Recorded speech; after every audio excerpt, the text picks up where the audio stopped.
Vamos dar início ao nosso curso básico de teologia e vamos iniciar com uma oração, né?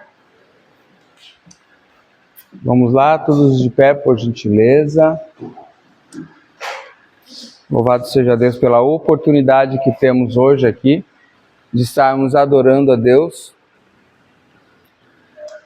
com esse momento único de estudarmos a palavra do Senhor. Gostaria que o pastor Jurandir fizesse a oração de abertura hoje. Fica à vontade, pastor. Senhor Deus, damos graças, meu Pai, através de Jesus Cristo. Mais uma vez, meu Deus, estamos aqui reunidos, Senhor, Sim, Deus. tua igreja, para aprendermos um pouco mais, Senhor, da tua palavra, Senhor. Para aprendermos um pouco mais sobre esse estudo que está sendo ministrado, meu Deus, em nossos corações. Amém. Venha, Senhor, tirar todas as distrações que possa causar, meu Deus, uma distração que nós possamos aprender, Senhor. Sim, Deus. Desde esta noite, para nos ensinar. Fala com cada coração que está aqui, meu Deus. Desperta-nos o interesse, meu Pai, para mais e mais aprender da tua palavra, aprender dos teus caminhos, meu Deus. Guarda cada um de nós que estamos nesse lugar. Aquele, Senhor, que poderia estar conosco, mas por motivos diversos também não está. Venha guardar aquele que possa estar chegando, Deus. Abençoe, Senhor, tome conta deste lugar. Está em tuas mãos, Senhor, o nosso entendimento, Pai. Use o pastor, Senhor, como um bom professor, meu Deus, que ele é, meu Deus, guiado pelo teu Santo Espírito, para nos ensinar. E te damos graças, Deus, por todos, em nome de Jesus. Amém?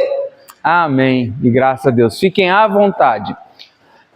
Dando continuidade à nossa apostila de livros históricos e livros poéticos, hoje nós vamos falar sobre a segunda parte dessa apostila, que está a partir da página 10. A partir da página 10, a segunda parte, livros poéticos. Vocês vão reparar, não sei se vocês conseguem enxergar, mas a minha amada esposa me trouxe uma dica que estava causando certo transtorno de localizar o conteúdo dentro da apostila. Vocês conseguem enxergar aqui, ó? Então aqui eu coloquei o número da página. Dá para enxergar daí? Quem está mais longe é a pastora Mara, dá, né? Então ali já facilita, página 10 e 11, para a gente se localizar mais ou menos. Lembrem-se que a apostila, ela é uma base para que nós possamos acompanhar as aulas e tirar algumas dúvidas. Mas a apostila é feita em cima da nossa Bíblia. Então, por isso que a primeira aula foi de bibliologia. Então, a gente deve o tempo todo estar comparando a apostila, a aula, com o conteúdo da Bíblia, tá bom? Eu vou depois postar essas aulas no grupo, a apresentação nos slides. Vou colocar no grupo para quem quiser acessar essas aulas através dos slides, que eles estão em PowerPoint. Bom, livros poéticos. O tema já fala bem claro sobre o que significa. Livros poéticos, fala sobre poesia. Vocês lembram que os livros históricos falavam sobre a história do povo de Israel. E agora nós vamos falar sobre os livros poéticos. Dividido nesses principais, nesses livros: Jó, Salmos, Provérbios, Eclesiastes, Cantares. Em algumas traduções nós temos Cântico dos Cânticos. Então esses são os livros que compõem os livros poéticos da nossa Bíblia. Passei coisas a mais aqui. Introdução a esses livros. O que eles fazem? Enquanto os primeiros livros, os históricos, falavam sobre a história, esses vêm trazendo a expressão da alma humana. Eles apresentam uma linguagem mais simbólica e reflexiva. E aí o que quer dizer simbólico? Não é necessariamente literal. Então, quando nos livros poéticos nós vemos falando sobre, por exemplo, sobre uma fruta, muitas vezes a fruta que está sendo falado não é necessariamente uma fruta comestível. Então, ele traz uma simbologia, certo? Então, não entendam os livros poéticos como literal. Literal é aquilo que fala, por exemplo, Uma vassoura é uma vassoura. Então entendam como simbologia e com uma função de reflexão. Os livros poéticos, eles falam mais de dentro de nós, de dentro dos autores, do que da parte externa. Enquanto os livros históricos traziam sobre a história o que o povo vivia e o que era visto, aqui nos livros poéticos refletimos mais, porque isso trata-se de emoções do interior dos autores. E esse interior dos autores vem da onde? Da onde? Se vem pela inspiração, e se vem pela inspiração, precisamos entender, inspirado por Deus. Então, olha só, livros poéticos não são simplesmente o sentimento daquelas pessoas, dos autores, mas são as inspirações de Deus a esses autores. Fala sobre o relacionamento com Deus e a experiência espiritual profunda. Relacionamento com Deus. Há quanto tempo falamos sobre a importância do relacionamento com Deus, de intimidade com Deus? Os livros poéticos servem exatamente para isso, para reforçar essa intimidade com Deus, nos aproximando de Deus.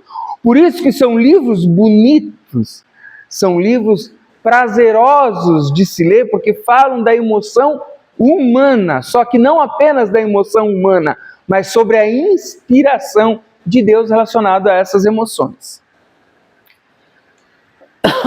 Vamos iniciar por Jó. Nós estamos na página 10 agora.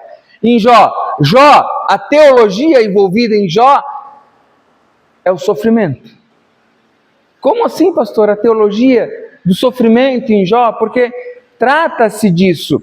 Só que, por que fala que é teologia do sofrimento? Porque o livro de Jó, ele traz sofrimento e fidelidade. Quer dizer, mesmo diante do sofrimento, não houve infidelidade. Mesmo diante das provas do deserto, da doença, da perca dos bens, da morte dos filhos, ainda assim, Jó não deixou de entender que o que ele me deu, ele tomou. E a gente precisa entender que por isso é sofrimento. Talvez o crente esteja passando por momentos de sofrimento onde ele pensa assim: não vou mais continuar, não quero mais continuar, porque eu estou com um problema nessa área, com um problema naquela área, porque tal fulano não vai com a minha cara, porque eu não gosto de fulano de tal. A gente precisa entender.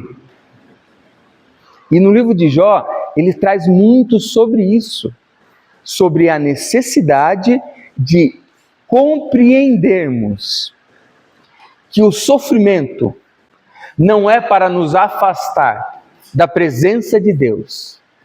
O sofrimento é para algumas vezes nos provar, algumas vezes nos mostrar, algumas vezes nos testar, mas sempre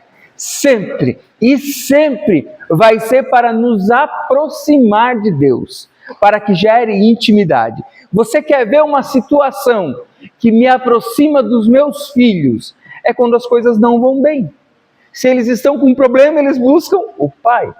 Se eles estão com dificuldades, se eles estão sofrendo, eles buscam os pais. Então, o sofrimento não necessariamente é para nos afastar. O problema é que alguns cristãos, e muitos hoje, ainda não compreenderam que o sofrimento deve nos aproximar de Cristo. Serve para nos levar à cruz do Calvário. Tema: sofrimento humano e soberania de Deus. Quer dizer, mesmo no meio desse sofrimento todo, mesmo Jó vivendo a perca de todos os bens, mesmo ele passando pela morte de todos os filhos, ainda assim, ele não deixa de reconhecer a soberania de Deus. Quer dizer, nem todo sofrimento é consequência direta do pecado. E às vezes nós temos a mania de pensar que é assim. Os amigos de Jó viveram isso com ele, o acusaram disso, porque sofres, porque pecas. No Novo Testamento veremos isso. Por que este homem nasceu cego? Quem pecou, ele ou os pais? Nem ele e nem os pais, porque é para a glória de Deus. Olha só, se tem o Novo Testamento, né, trazendo uma referência ao quê? Ao Antigo, a situação de Jó. Porque assim como o cego de nascença, Jó sofreu. Mas mesmo diante do sofrimento, isso não era uma prova de pecado. Às vezes a gente pensa, por que estou passando, por que estou vivendo isso? Aonde eu estou errando? E se na verdade você não estiver errando, mas estiver sendo provado? Se na verdade você não estiver errando, mas estiver aprendendo?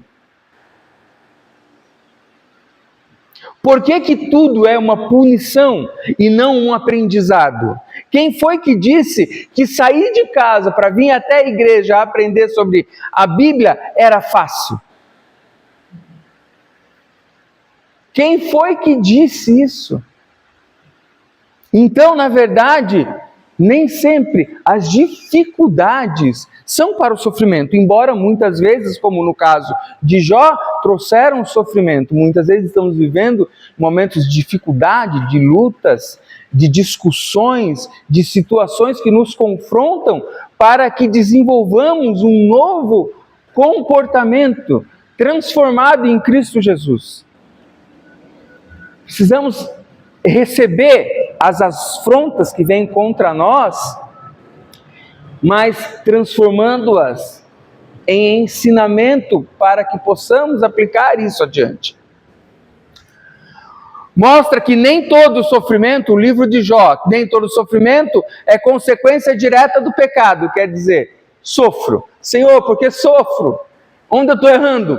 Talvez você não esteja errando. Talvez você esteja aprendendo. Ele destaca a fé em meio à dor. E olha só, o livro de Jó é muito forte por conta disso. Porque a função dele é mostrar que mesmo diante das acusações, mesmo diante das acusações do cônjuge, mesmo diante das acusações dos amigos, mesmo diante das acusações dos irmãos em fé, ainda assim, a fé não perece, não deve perecer. O exemplo de Jó nos traz isso, que mesmo diante de todas as aflições, não podemos encontrar motivo, por exemplo, para nos frustrarmos, para deixarmos de ir à igreja, para deixarmos de orar, para deixarmos de adorar, mas principalmente para deixarmos de ver Deus como Deus. Porque as aflições que Jó sofreu, primeiro dos bens, depois na família, depois na carne, não foram as aflições que atingiram a fé. Só que todas as vezes que somos afligidos dentro da nossa igreja que eu falo não é plano de Deus, tá, gente? Nossa igreja de forma geral. Todas as vezes que somos afligidos dentro da nossa igreja, queremos, primeira coisa, não vou para o culto. Briguei com meu filho, não vou para o culto. Briguei com a minha esposa, não vou para o culto. Briguei com o meu chefe no trabalho, não vou para o culto. O que a adoração tem a ver com os meus problemas? É por isso que o livro de Jó, ele serve para nos mostrar, mesmo diante do sofrimento, da luta, não podemos deixar a fé. É um destaque para a fé. Devemos seguir. Estou com a perna quebrada? Vou para o culto. Estou me arrastando? Vou para o culto. Estou acamado, não posso ir para o culto? Eu faço o culto na minha adoração na minha casa. Só que a gente não vem, quando a gente tem um problema é que a gente deixa de vir para o culto, a gente não deixa de vir para o culto para ficar em casa adorando, porque eu fiquei acamado ou porque eu estou doente. É para ficar assistindo série. É para ficar fazendo coisas que não nos aproximam de Deus. Pode ver. Puxa no meu histórico, puxa no seu histórico, puxa nas nossas lembranças. Por que não comparecemos? Por que deixamos de adorar? Por que deixamos de buscar a Deus? Porque estamos passando por algum sofrimento humano e esquecemos da soberania dele. Como se deixar de adorar fosse resolver o meu problema. Sendo que a solução, na verdade, está aqui, ó. É ali em Deus. É em Deus que eu encontro a solução. Destaca então a fé em meio à dor. Primeiro, o sofrimento nem sempre é uma punição, porque às vezes ele é um aprendizado. Deus é soberano, mesmo no sofrimento. Ai, porque eu estou sozinho, porque Deus me abandonou. Meu Deus, 400 anos de silêncio entre Malaquias e Mateus, entre o Antigo e o Novo Testamento. E Deus deixou de ser soberano? Deixou de ser presente? Talvez você não esteja ouvindo Deus, ou talvez você não esteja próximo o suficiente dele. Talvez ele esteja falando e você não está ouvindo. Pensem em Jó, limpando as secreções da pele com um caco de telha. E vocês acham que ele falava assim: por que que Deus fez isso comigo? Por que que eu estou passando por isso? Ou será que ele falava prostrado, tirando a secreção da pele? Louvado seja Deus. Glória a Deus. Glória a Deus. Gente, mesmo diante das lutas, eu não consigo ver Jó amaldiçoando o que passava, ainda que no meio do sofrimento, enfraquecido, entendia quem era Deus.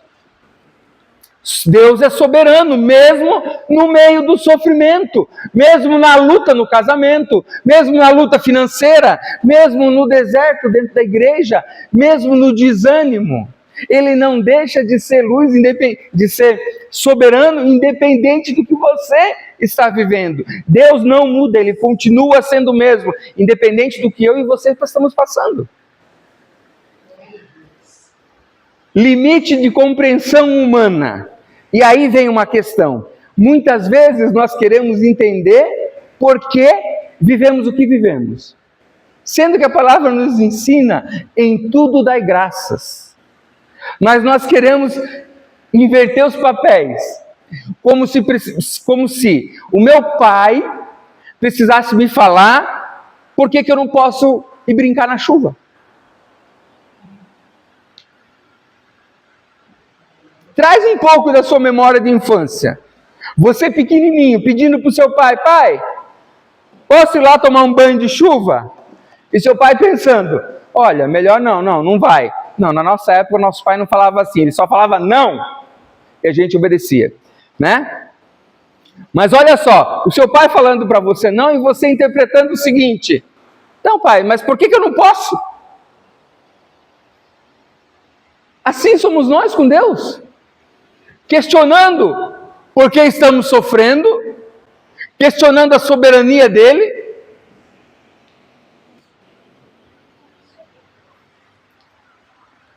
Fé, além das circunstâncias. É isso que o livro de Romanos nos endossa, nos mostra, que não devemos perder a fé, independente da circunstância que estamos vivendo. O livro de Romanos, de Jó, é exatamente para isso. Para nos mostrar que mesmo se eu encontrar o meu filho no lugar que eu não quero, eu não posso me afastar daqui. Mesmo se eu for traído pelo meu cônjuge, eu não posso me afastar daqui. Mesmo se eu perder todos os meus bens, eu não posso deixar de entender que a minha fé, ela é essencial para a minha vida, porque sem fé é impossível agradar a Deus. E aí? Então, o livro de Jó nos reporta a lembrança de que nas lutas que estamos vivendo, não devemos fraquejar na nossa fé. Tá difícil? Adore. Tá fácil? Adore. Tá doente? Adore. Tá saudável? Adore. Tem dinheiro? Adore. Não tem? Adore. Não deixe de adorar, independente do que você está vivendo. Tá com preguiça? Adore. Tá animado? Adore. A questão é essa, gente. É a gente entender que em todos os momentos precisamos adorar. Você pode estar, eu posso estar bravo, eu posso estar louco de raiva com o pastor Jurandir. O problema que eu tenho com o pastor Jurandir não tem a ver com Deus. Muito pelo contrário. Se eu adorar a Deus, o meu coração vai se acalmar e o problema que eu tenho com o pastor Jurandir vai se resolver. E é a partir desse preceito que nós temos que seguir. E em tudo eu adoro. Eu não posso alimentar a raiva e deixar de lado a minha adoração. Porque aí eu estou indo cada vez mais para a escuridão e mais difícil vai ficar. Vamos adiante. Livro de Salmos é uma teologia da adoração. Tema: louvor, adoração e oração. Ele é uma coletânea de hinos, de cânticos. Primeiro, ele expressa emoções humanas. Diante de quem? Diante de Deus. Então não são emoções humanas aleatórias. O livro de Salmos, ele não traz apenas cânticos ao vento. Ele traz cânticos que falam de relacionamento, cânticos que nos levam e nos aproximam a Deus. São momentos de adoração, assim como também de oração e louvor. Os cânticos vão expressar, e aí ele entra, por quê? Olha só, por que falamos que os livros poéticos, eles vêm mais de dentro? Vem mais de dentro da gente, porque aqui no livro de Salmos, por exemplo, teremos emoções, alegria, medo, arrependimento e confiança. E esses itens aqui, esses adjetivos, não são aleatórios, porque há momentos em que o cântico demonstra alegria, porque há momentos em que nós oramos assim: oh Senhor, obrigado por essa bênção, meu Deus, que coisa maravilhosa. Mas há momentos em que oramos assim: Senhor, tem misericórdia, eu não aguento mais o que eu tenho vivido. Há momentos em que oramos com medo: oh Senhor, coloca as tuas mãos naqueles papéis do processo. Há momentos em que vivemos com arrependimento: Pai, me perdoa porque eu pequei, eu não queria, mas eu pequei. O livro de Salmos, ele nos traz isso. Ele vem nos mostrando, em forma de louvor, diversos, como diversos que eu falo, não é de versos diferentes, de versos. Os versos nos Salmos, eles têm o propósito de demonstrar essas emoções: alegria, medo, arrependimento e confiança. Em quem? Confiança em quem? Em Deus. O tempo todo. É o tempo todo. Então a gente vai ver lá, ó, Jó falando sobre sofrimento e fé. Agora entramos em Salmos, nos ensinando, através de cânticos, louvores, como expressarmos a Deus as nossas emoções.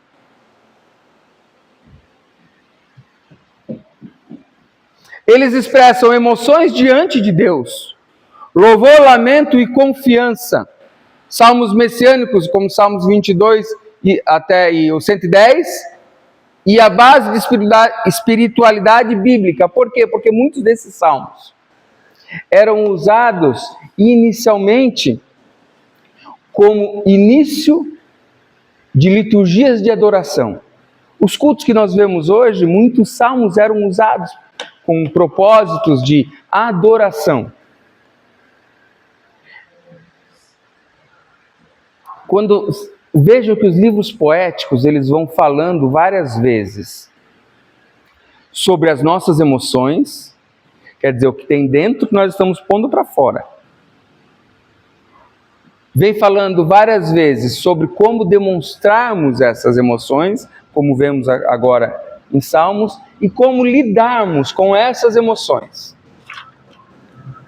Vamos adiante. Livro de Provérbios, um livro de sabedoria. Todo mundo sempre já ouviu falar muito do livro de Provérbios. É muito citado. Pega-se versículos específicos de Provérbios para falar, para expor. Então vamos falar um pouquinho sobre ele. Primeiro, o tema dele é sabedoria prática para a vida. O livro de Provérbios, ele vem... Vocês lembram que lá no comecinho eu falei sobre reflexão? Então o livro de Provérbios, ele vem nos falando exatamente sobre isso.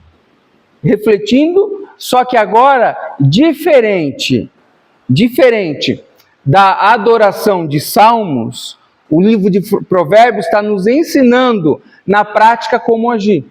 Se acontecer isso, faça isso. O livro de Provérbios, ele vem nos ensinando como temos sabedoria prática, ativa, ação para as nossas vidas. Ele ensina como viver com prudência e fala sobre família, trabalho e decisões. Aí, olha só, ensina como viver com prudência. Como viver com prudência, porque muitas vezes queremos fazer as coisas da nossa vontade, do nosso gosto. Mas o livro de Provérbios, ele veio naquela época exatamente com essa função, de mostrar, olha, mas e aqui não, mas ó, Provérbios fala para você não falar desse jeito. Provérbios fala, por exemplo, para que você não haja dessa forma. Fala, por exemplo, para que você pense antes de soltar a voz. Então ele está ensinando uma forma de convívio prático, quer dizer, ser prudente. Só que o melhor do livro de Provérbios é que ele vem falando sobre família, trabalho e decisões. Família, relacionamento. Trabalho, relacionamento. De novo. Decisões. Não envolvem o relacionamento, as nossas decisões? E aí eu não falo mais só de relacionamento com o meu cônjuge, mas falo de relacionamento com os meus filhos, de relacionamento com os meus irmãos, de relacionamento com os meus pais, de relacionamento com os meus irmãos de igreja, de relacionamento com os sacerdotes da época, de relacionamento com os juízes, de relacionamento com todos os irmãos em Cristo ou não. Decisões. Como tomamos decisões? Um tempo atrás nós falamos, acho que foi na última aula ou penúltima, falamos sobre a forma como tomamos decisões. Pouquíssimos. Eu diria, se tivesse como restringir mais o pouquíssimos, eu restringiria mais ainda. Pouquíssimos. Irmãos tomam decisões baseadas na vontade de Deus. Não, eu faço a vontade de Deus. Tá, mas você consulta Deus? Você consulta Deus e espera Ele te responder? Ou você consulta Deus e age antes da resposta? Não, eu perguntei para Deus se esse emprego é para eu ter. Não, eu perguntei para Deus se é para eu pedir demissão desse emprego. Mas antes de Deus responder, ou você já aceitou, ou você já pediu demissão. E aí?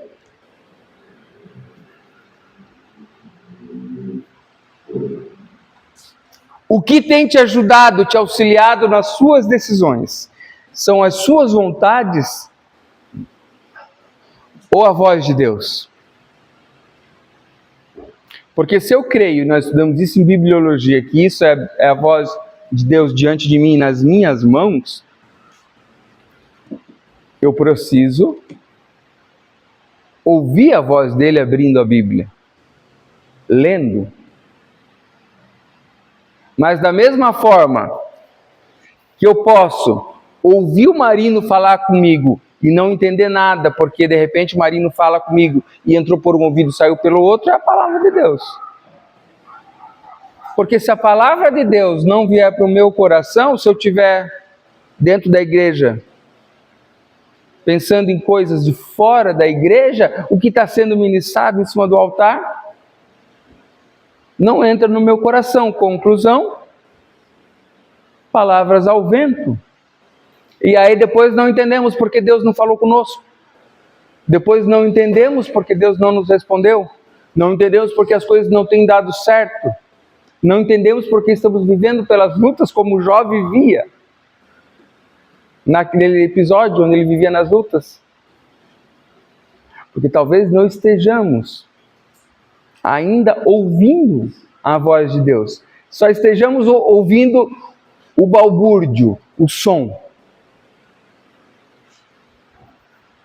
Se eu chegar aqui para vocês e falar, e vocês não prestarem atenção, de nada vai adiantar. Vou contar uma coisa que eu fiz na minha faculdade de enfermagem. Acho que nem para eu contei isso. Na minha faculdade de enfermagem, eu fiz um trabalho. E o professor era muito chato. E os trabalhos tinham 40, 50, 60 páginas. E aí, no meio daquele trabalho, eu coloquei 3 páginas. E elas falavam sobre o Mickey Mouse. Um trabalho de enfermagem que falava sobre o Mickey Mouse. Não tinha nada a ver. E a minha nota foi 10. Quer dizer, ele nem viu o trabalho. De que adianta você estar se batendo de fazer um trabalho se você não busca intimidade com o dono da obra? Às vezes você está, gente, dentro da igreja, varrendo, limpando, fazendo.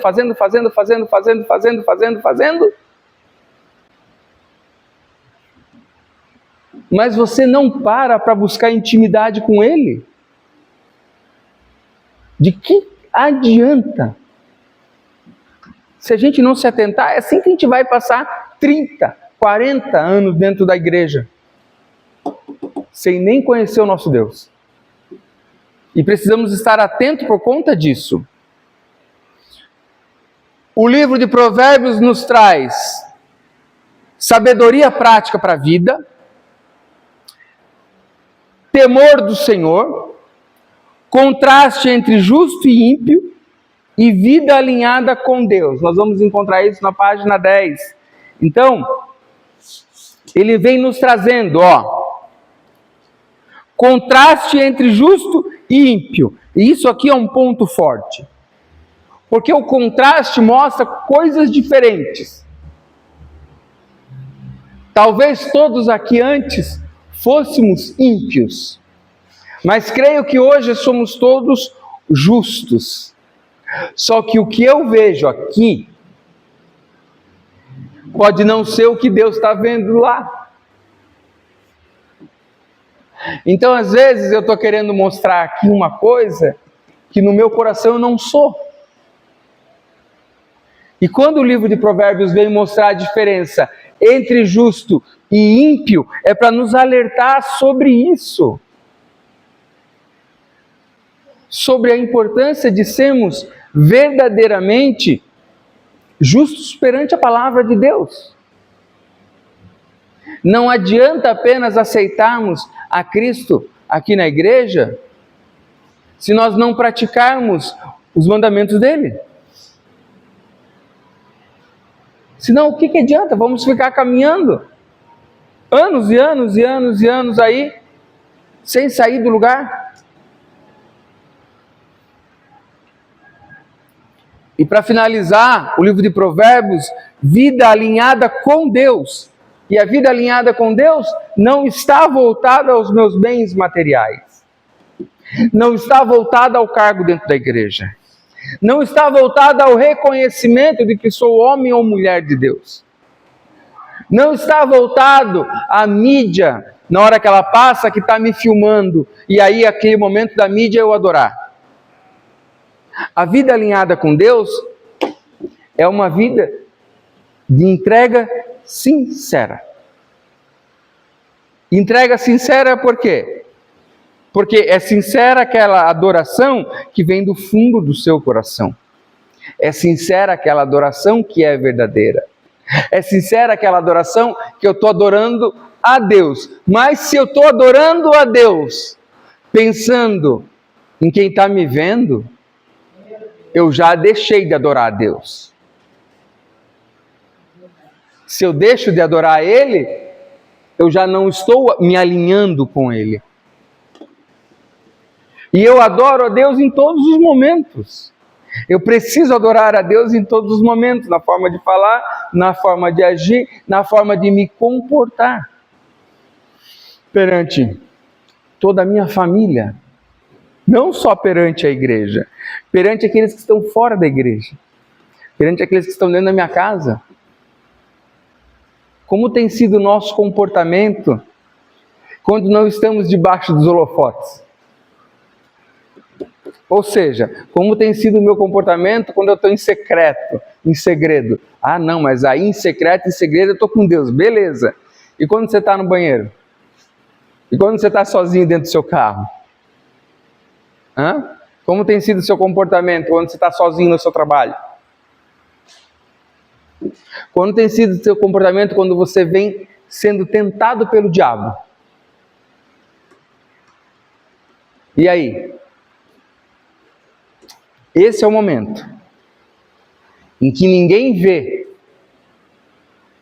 mas é o momento em que a sua resposta vai mostrar o seu alinhamento com Deus.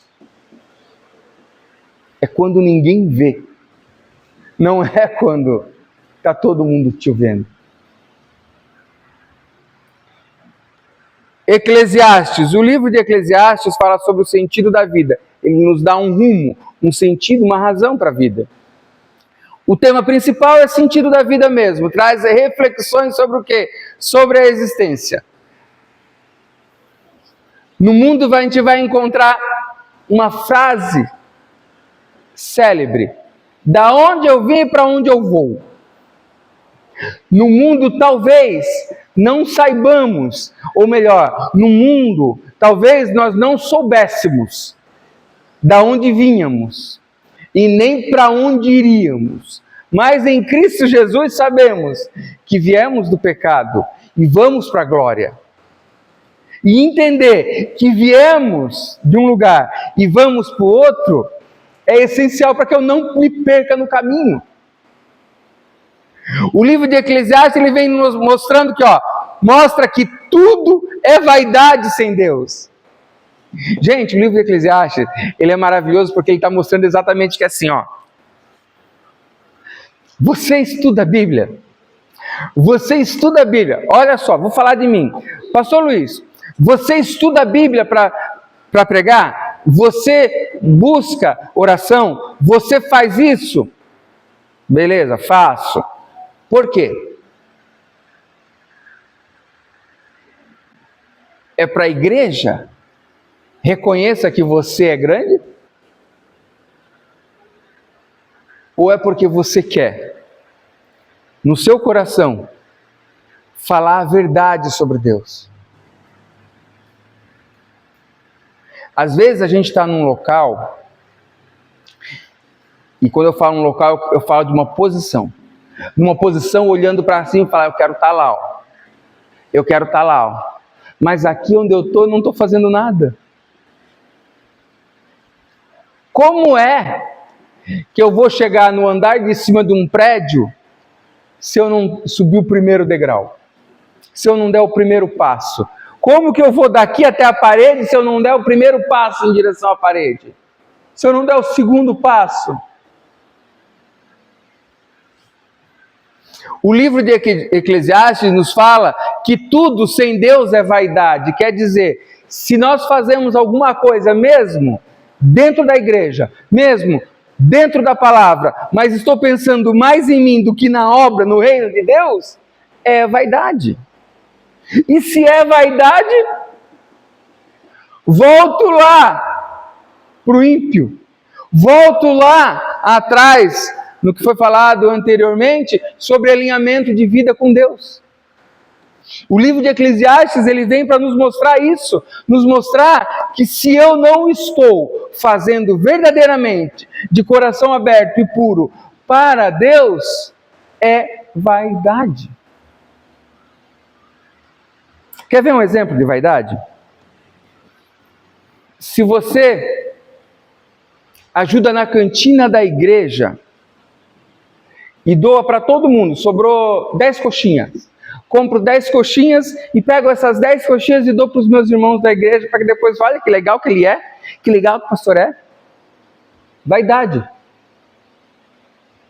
Entretanto, se eu pego essas 10 coxinhas, me comovo pelo morador de rua que está no muro ao lado e entrego para ele, já deixa de ser vaidade. Estou conseguindo me expressar sobre essa questão de vaidade? Às vezes a minha boa ação, ela é vaidade. Não é Deus. Ela é vaidade. Tudo é vaidade se não tiver Deus. Se eu estou fazendo porque eu quero me mostrar ou tocar o coração de alguém, é vaidade. Estou fazendo por mim, é vaidade. Mas, se em vez disso eu faço para Deus, porque tudo é para Ele, tudo é por Ele, aí eu já tenho Deus. Então, se eu faço para Ele, já não é mais vaidade, é obra. E aí, quando eu faço obra, eu junto galardão.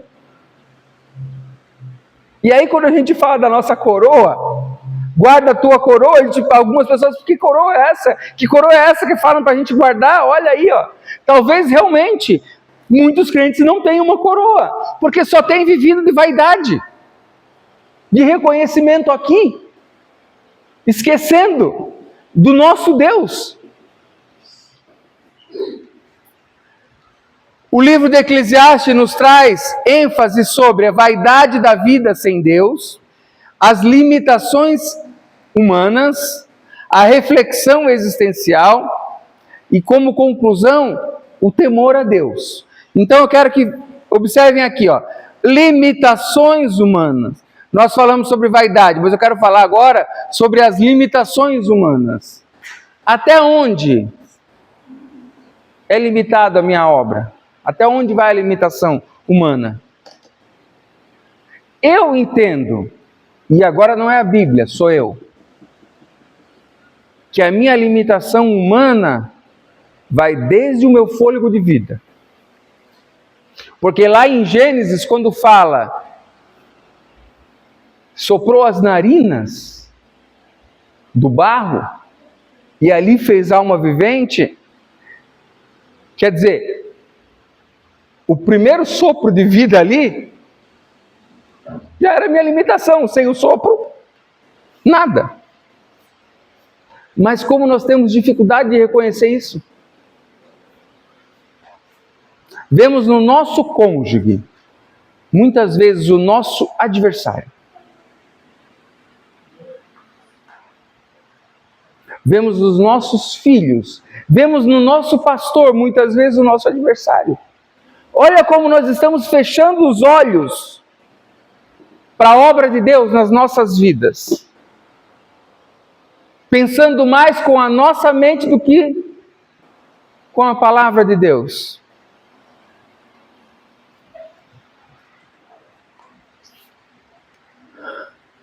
Reflexão existencial. Por que estamos aqui? O livro de Eclesiastes nos traz essa pergunta. Se tudo é vaidade sem Deus, então por que nós estamos aqui? Será que nós estamos aqui apenas para ter uma passagem de 70, 80, 90, 100 anos? Será que viemos aqui apenas para nascer, dar trabalho para os nossos pais, crescer, ter trabalho com os nossos filhos, adquirir bens e morrer?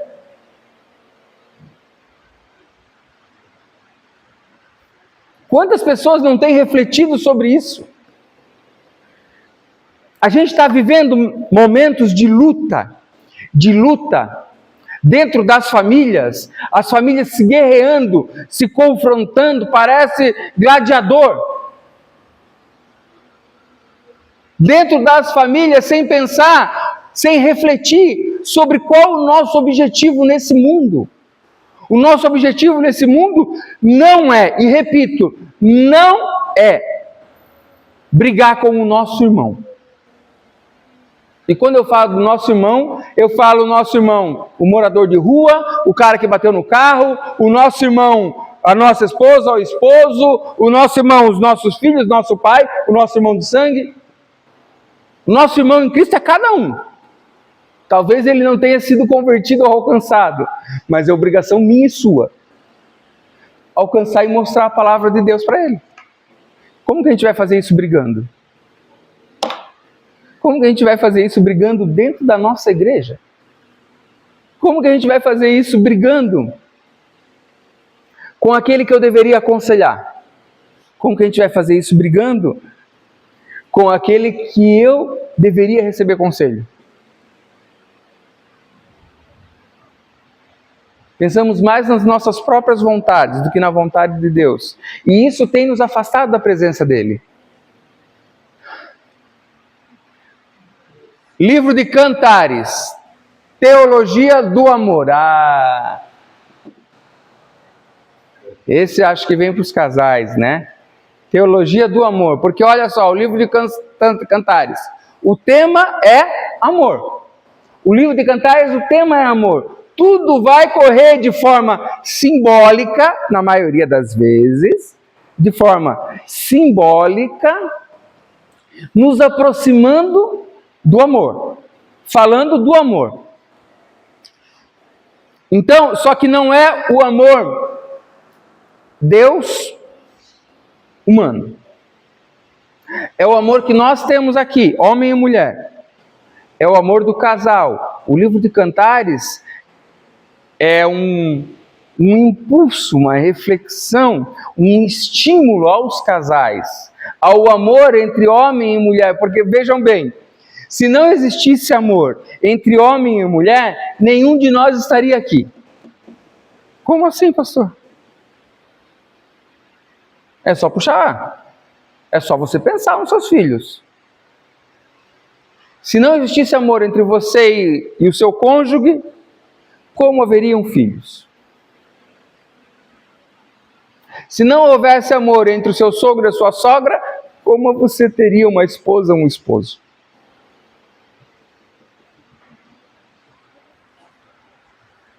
É interpretado como símbolo de amor de Deus pelo seu povo no segundo momento. Então, olha só. O livro de Cantares nos traz um poema sobre amor entre homem e mulher. Entretanto, isso pode ter uma visão teológica, e aí quando falamos de teologia, falamos de Deus, no aspecto de noivo e igreja. Então, observe.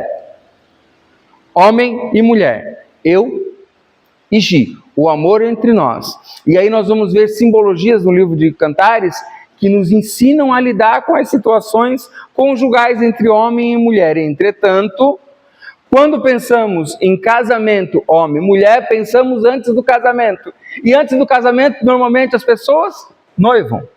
Normalmente tem um relacionamento antes do noivado, e antes do noivado se conhecem. Olha só o aspecto de Deus nesse sentido, porque em Deus nós vemos assim, talvez você tenha se convertido há 10 anos atrás, e há 10 anos atrás você foi lá e conheceu a pessoa, você foi lá e conheceu a Cristo, você foi lá e conheceu a igreja, igual eu conheci Gi, lá na nossa infância e adolescência. Mas em algum momento eu comecei a conhecer as qualidades e os defeitos de Gi. Olha aí, o Espírito Santo trabalhando nas nossas vidas, lá na nossa conversão. Nos convertemos sem saber nada. De repente começamos a nos apaixonar e nos relacionar. O primeiro amor chegou. Opa, chegou o primeiro amor. Vou conhecendo a pessoa agora. E aí, depois desse relacionamento, começo a conhecer, começo a me relacionar. E eu estou fazendo agora, parafraseando entre um relacionamento do ser humano e o relacionamento nosso com Deus. Conheci, me relacionei, me apaixonei, comecei a namorar. Nós estamos falando do cristão que não conhecia. Passa a conhecer a Deus, se relaciona, aceita, conhece, se relaciona, desenvolve relacionamento e intimidade, se apaixona, começa a namorar. Como assim começa a namorar com Cristo? Que história é essa? Que heresia é essa?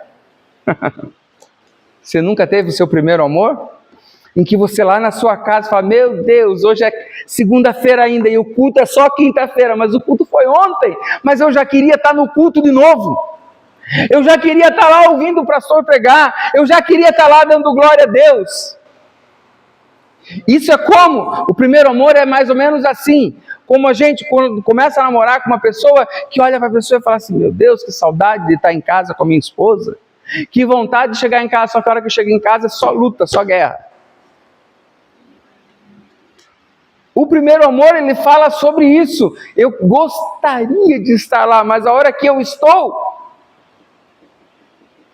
Olha a igreja como vem vivendo. É o primeiro amor, eu estou buscando, eu me apaixono, agora eu vou casar, tal, e quando é que o meu noivo vem nos buscar? Em nome de Jesus. Não tão rápido, porque ainda temos muitas almas a alcançar. E eu ia falar agora que tomara que venha logo, mas não, porque ainda tem muita gente para ser alcançada. Não é verdade? Se você puxar quantas pessoas na sua família precisam ser alcançadas ainda, quantas pessoas que você conhece no seu trabalho precisam ser alcançadas ainda. O livro de Eclesiastes, ele vem nos de Cantares, vem nos falando sobre amor e sobre relacionamento aqui entre pessoas, relacionamento de Deus com a igreja. Como Deus vai se relacionar com a igreja se a pessoa ainda não foi apresentada à igreja? Como eu ia me relacionar com a minha esposa se alguém não tivesse me apresentado a ela ou ela a mim? Vocês já pensaram sobre isso? Como que a gente vai apresentar a noiva completa a Cristo se eu não apresentar todas as pessoas a Ele? Quem você conhece que ainda não foi apresentado a Ele? E deixa eu lembrar você, apresentar a noiva não é, olha, esse aqui é fulano, esse aqui é Beltrano. Porque isso não é relacionamento. É você falar bem, porque lá na sua adolescência, quando você ia conhecer alguém, alguém falava assim, aquela pessoa lá é top. Olha, pode ir lá que uma pessoa ótima, um coração maravilhoso. E você buscava. Entretanto, quando falava, aquela pessoa, não é um entojo. Você ia querer conhecer? Não. E como que a gente vai convencer alguém se a gente não está falando das maravilhas de Deus, mas falando das dificuldades que encontramos? Como que a gente vai falar de teologia do amor de Deus, se nós só queremos falar dos problemas e das lutas que enfrentamos? Vou acelerar. O livro de Cantares, então, fala sobre amor humano como dom divino. Ninguém poderia amar se não fosse pela graça. Porque o nosso coração é corruptível demais. Não conseguiríamos amar se não fosse a graça de Deus. A beleza da relação conjugal, uma possível leitura simbólica entre Cristo e a igreja, que foi o que eu falei agora do noivo e da noiva, e a importância ou o valor do relacionamento.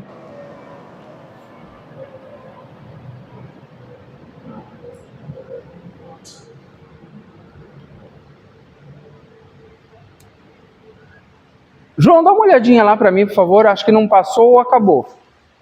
11. Eu comecei no 11, eu acho que esse era o último, é que eu não coloquei fim ali. É o último, né? Ah, é o último mesmo. Na última apostila, na página 12 da apostila, para a gente finalizar. Não, no número 11. Livros poéticos, uma visão teológica. É um aprofundamento teológico. Os livros poéticos não são apenas literatura sapiencial. Vocês vão ver ali, embaixo do cérebrozinho ali. Acharam aí? Embaixo do cérebro.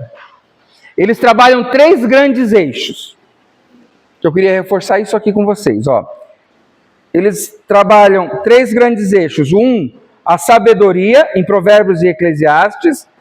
O 2, desce um pouquinho, depois da mãozinha apontando o tema central. O 2, o sofrimento em Jó. E o 3, Salmos, que é adoração. Esses são os 3 eixos centrais trabalhados nos livros poéticos. Então, sabedoria, sofrimento e adoração. Observa, sabedoria, sofrimento e adoração. Eu não posso afastar um de outro. Esse aí. É esse? É, né? É o último? Tá. A conclusão, é verdade, acho que tem um finalzinho ainda. A conclusão da teológica. Opa, aqui. Conclusão teológica. Jó, o sofrimento encontra sentido aonde? Em Cristo. E aí, olha só. Porque todo o sofrimento, a gente vai ver lá no Novo Testamento, de Cristo, tem um resultado que é o qual? A nossa salvação. Salmos aponta para Cristo. Provérbios, a sabedoria se cumpre em Cristo. Eclesiastes, necessidade de Cristo como centro, porque é cristocêntrico. E Cantares, Cristo é o noivo.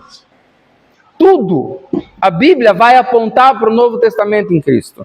Muitas vezes não vai falar especificamente dele, mas como aqui em Cantares, fala sobre noivo e igreja. Nos livros históricos, Deus age dentro da história. Nos livros poéticos, ele age no coração do ser humano. Para finalizar, como a gente aplicar isso nas nossas vidas? Precisamos obedecer a palavra. Não tem como aplicarmos a Bíblia na nossa vida se não formos obedientes. Precisamos confiar em Deus. Não é confiar no que está sendo falado aqui na minha boca, gente. Mas é confiar em Deus. Porque só Ele pode transformar os nossos corações, mudar os nossos comportamentos. Não adianta o que eu fale. Não vou conseguir transformar ninguém. Mas se eu abrir o meu coração, eu posso ser transformado por Ele. Busca por sabedoria, uma busca constante. Buscando sabedoria onde? Em Deus. Tudo é nele. E para finalizar, reforçamos a necessidade de uma linha alinhada com Cristo. Porque quando eu tenho uma vida alinhada com Deus e com Cristo, eu encontro solução para aquilo que tem me afligido. Eu encontro um caminho quando eu estou perdido. E talvez nós estejamos meio que perdidos por conta disso. Porque nós estamos buscando sabedoria em pessoas, quando deveríamos estar buscando em Deus. E porque a nossa vida ainda não está devidamente alinhada com a vontade de Deus. Porque temos tomado decisões baseado naquilo que nós queremos. Amém? 9h em ponto. Perguntas? Fiquem à vontade.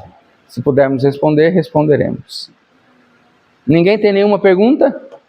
Deixa escolher para responder. Sim. No final dessas apostilas, Ninguém está com a versão do professor aí não, né? No final das apostilas tem um questionário com 10 perguntas.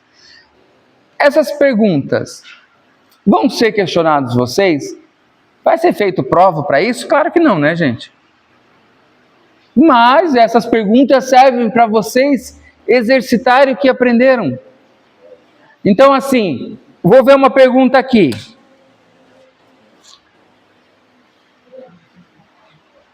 O pecado de Acã ensina que?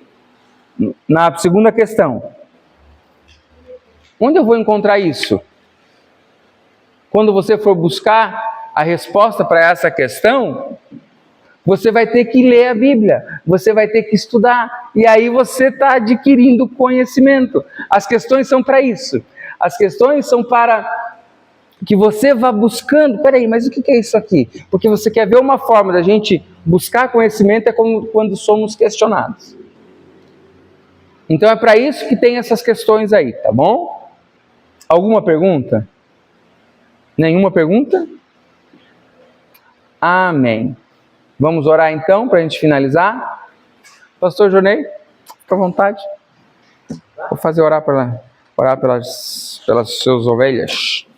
Eita glória.